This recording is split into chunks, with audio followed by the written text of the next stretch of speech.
Hello, thank you so much for tuning in and taking the time out to see what this video is all about. I appreciate you for watching and taking the time to watch.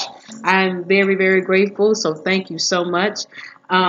Yeah, so in this video, we will just talk about the experiences that you have as being a first-time mom.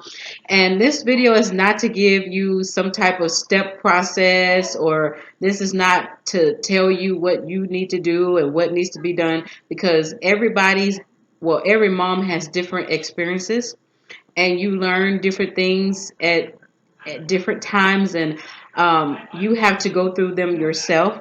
So this is just basically a video of my experiences. Um, and if you are a first time mom and you just want to know what to expect, or you just need to be encouraged, okay, this is what this is about. Um, these are my experiences that I'm sharing with you so that you can know that all hope is not lost. Okay? Yes, there are some hard days when you're just like, okay, I'm done with this. I'm done. Lord, I'm done.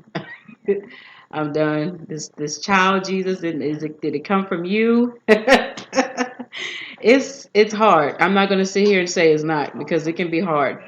But all hope is not lost. There are some good days, there are bad days. But in the end, they all come out for the good. So, all right, let me start from the beginning. Okay, so being pregnant is an awesome experience because you get to feel the baby move. You get to watch he or she grow in your belly. And you get to go to the doctor's appointment. The doctor's appointments was my favorite part because I just was so excited. I wanted to see how my baby was growing, and it was my first time. I was so grateful because being a woman who suffers with the PCOS, I didn't think I would be able to bear children. But I was hopeful, but I just I didn't know when it was going to happen. So, that really made me excited. At the same time, I was so ready to have him already. I was like, okay, I'm done. I can't turn over anymore by myself. My husband has to push me to give me a boost to roll out the bed. I'm like, okay, yeah. Ooh, come on. Come on, water. Please break already, please. Um, but before I get to that, it was a good experience. You're going to enjoy watching your baby on the sonogram. You're going to enjoy watching him moving in there. And sometimes here she's going to, like make faces, um, do little things that you recognize. You're going to be like, oh my gosh, I do that. It's exciting to see their little feet and their little hands.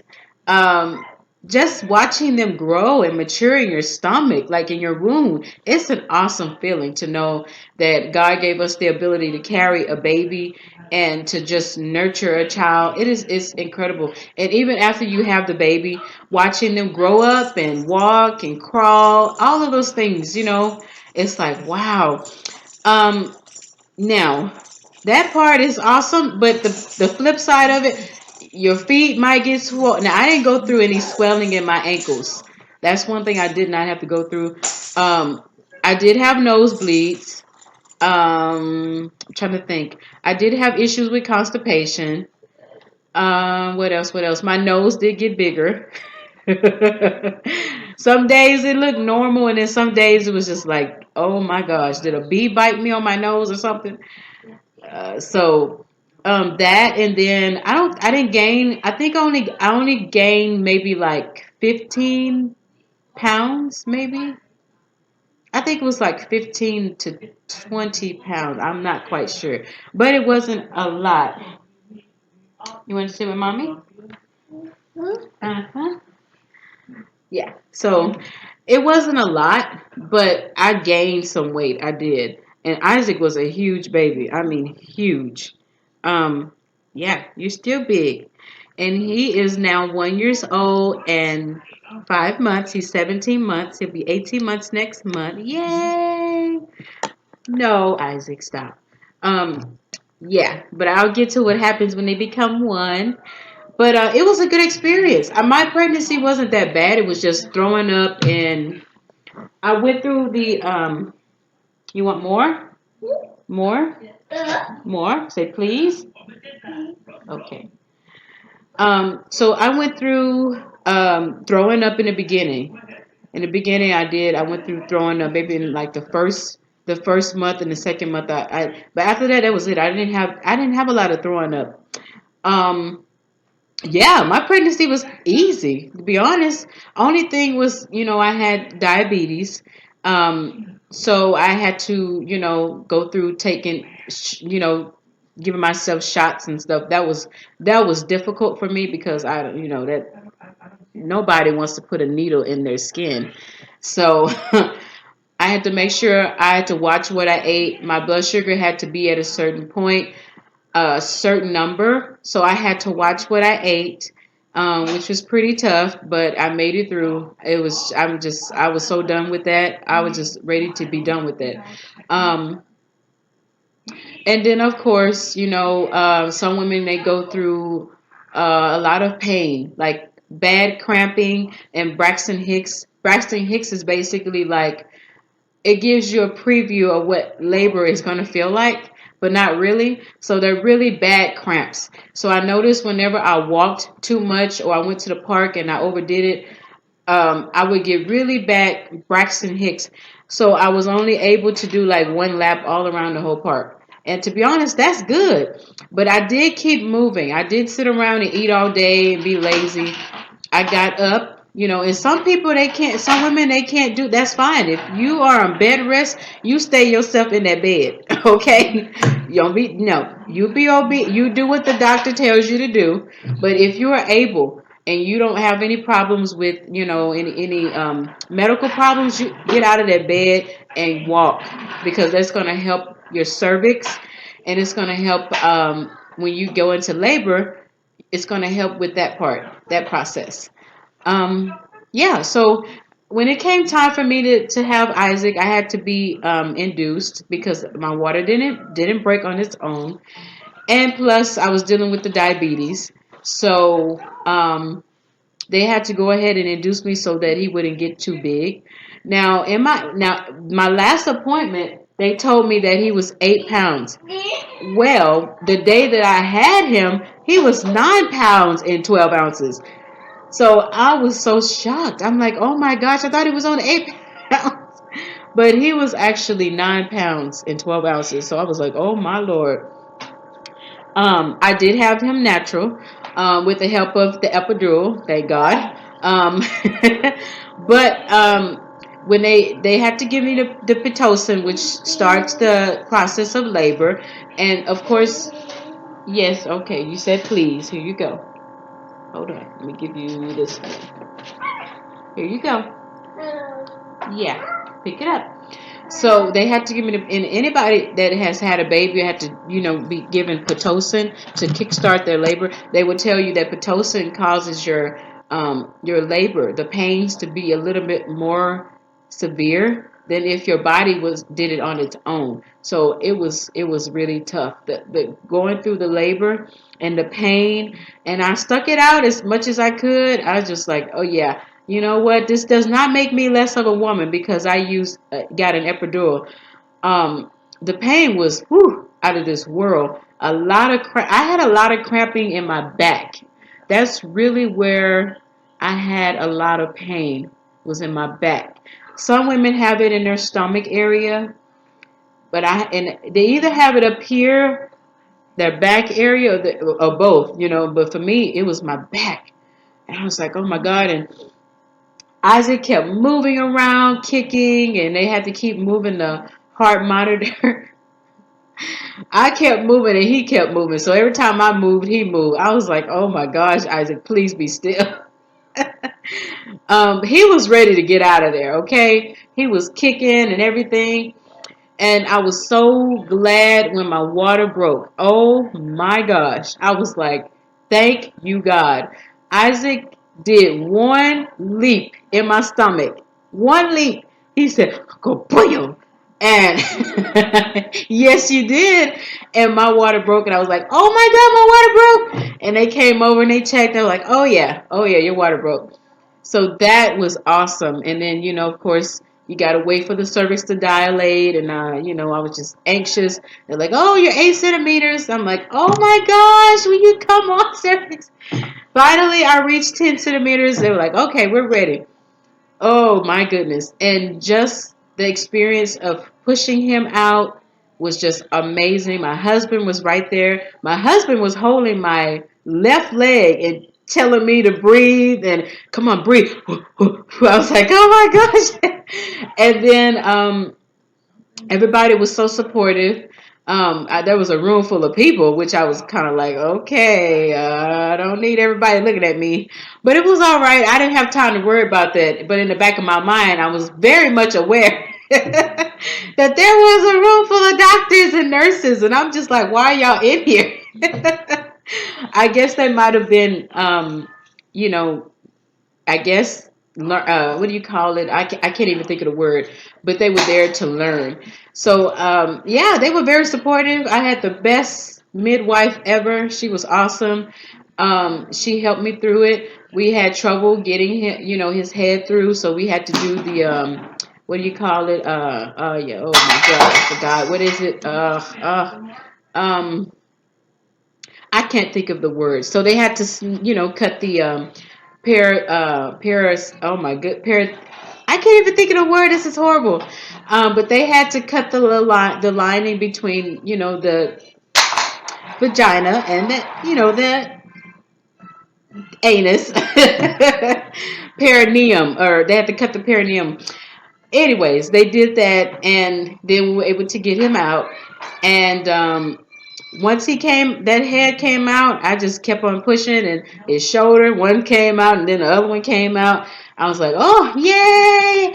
And he just came right on out, and he was like, then that was it. And he just kind of looked around. He was very alert, very observing his environment. And they took him, and cleaned his little nose and everything. So that part was done, and it was the most amazing feeling to be able to hold my baby and him lay on my chest, and he was so warm and so, oh, he just had that newborn smell. Oh, I love every time I get to the point where I'm like, you know what, I'm done with you. I remind myself of how awesome that feeling was to be able to have him lay on my chest, and he was so calm because he knew that I was his mommy, and it was awesome. It was an awesome feeling. So all of those things you have to look forward to. And now that he is bigger, going through, my husband and I, we had to work together, especially when he woke up during the night. He would eat every 2 hours. So you can imagine we didn't get much sleep. We were both tired, exhausted, but we made it through, and it seemed like we were never going to get through that. But he eventually learned how to. He eventually learned his day. He got his days and nights together, because at first he was kind of mixed up, but he got it together. And eat. Okay. Say please. There you go.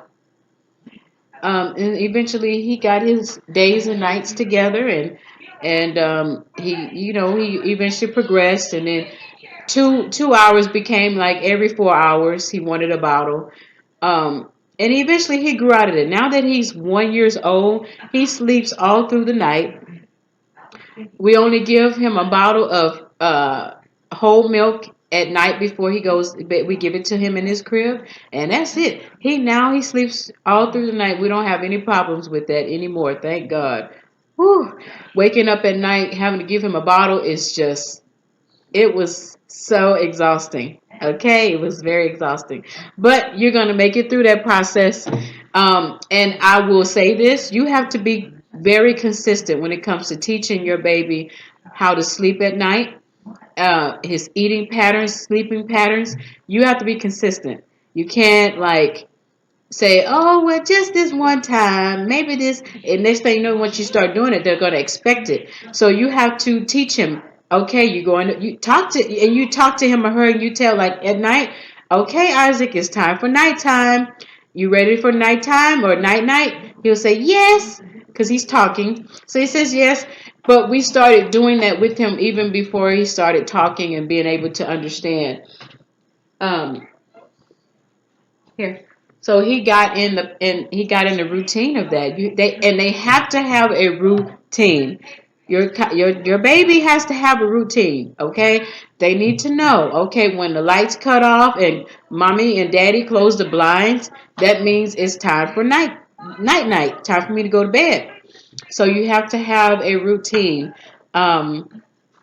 Also, when they're younger, even at this age, don't talk to them and play with them too much before it's time for them to go to bed. So if you know you put them to bed at 8 or 7:30 or maybe even 6, you need to cut out all the playing, all the activities.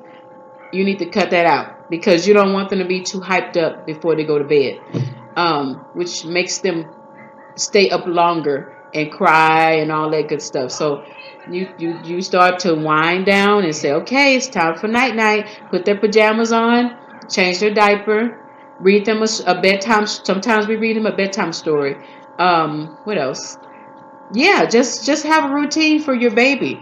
And if you keep doing that, they'll get used to that and they'll look forward to going to bed.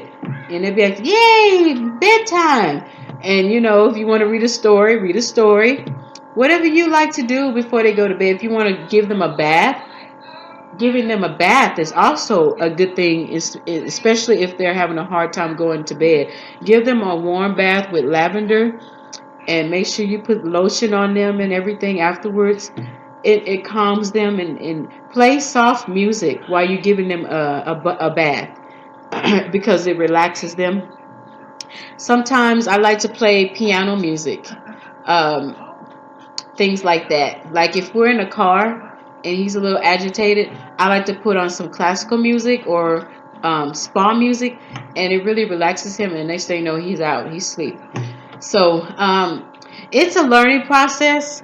One thing that I have learned now that I'm a mother to a 1-year-old is that you can forget. I mean, you can keep your house clean. Don't get me wrong, because I'm the kind of person who picks up all day, so I'm always cleaning. But it's not going to always be clean. There's going to be toys on the floor. There may be pieces of food or something on the table. Just take your time cleaning up. Don't think that you have to constantly clean up after them. At some point, you got to teach them how to clean up. And even now I'm working with him on how to clean up. Pick your toys up, Isaac. Put your toys back in the box. And he'll pick them up and put it back in there. So you have to teach them how to clean up. Um, So that's something that I've learned, because I do like to keep my house clean. But now that I'm a mother, I have to understand that every day is not it's not going to always be all tidied up and clean, and stuff. So that's another thing that you have to take into consideration. Another thing, being if you're a stay-home mom, and even if you're not, always try to do a few play dates during the week or on the weekend. Um, there are groups on Facebook that in your city or nearby, there are groups that you can look up where you can set up play dates, look up mom groups, all of those things, because you want your child to learn how to be social. You don't want him to be at home all the time to the point where he doesn't know how to play with other kids. That was one of my big things because when I grew up, I didn't have anybody to play with. It was just me. And, it causes social anxiety and stuff like that. So you want them to learn how to interact with other children and know how to play. And not only that, just be social. And I have done that with him. Um, now that he's 1 and he can walk around and stuff. Even before he started walking, I made sure that I always hooked up or got with another mom, and we would, go to the park, go to an indoor playground, um, and just, let him watch him know, but watch him or her, but just let them learn how to be around other kids. Um, so that's really been very helpful. Trying to think of anything else. Finger foods. Once the teeth start coming in, we didn't have too many problems with teething. He was pretty good with teething. He didn't. He had one instance where he had a fever, but that was it. His teeth are coming in every day. We just stopped counting. We just stopped counting. Once the teeth in the front start coming in, then we were like, oh well, his teeth are coming in. And that was it. Isaac, what are you doing? And so every now and then, see when he gets quiet, I'm like, what are you doing? And then he'll make a sound, let me know he's all right. What are you doing in there? You got a book? Okay. Wow. Mommy will read this to you later, okay? You want to go look at the book? Go look at the book. Go sit down on the carpet. And so now that he has teeth, you still have to make sure you don't give them anything that's going to choke them because, they're still growing and maturing. So make sure you watch out for giving them like muffins, bread, anything that's thick and texture. Make sure you give them a small piece because it can actually choke them and make them suffocate. So I if I get him chicken nuggets, I cut them up like with a knife or with a fork into little pieces so he can pick them up and eat them. Things like sweet potato fries or any kind of French fries, I like to give those to him because he can actually hold it and eat it. Trying to think of what else. Carrots. Now, another mom told me the trick with the carrots. Take some baby carrots and boil them and let them get soft. Let them cool off, and they can hold that and eat it.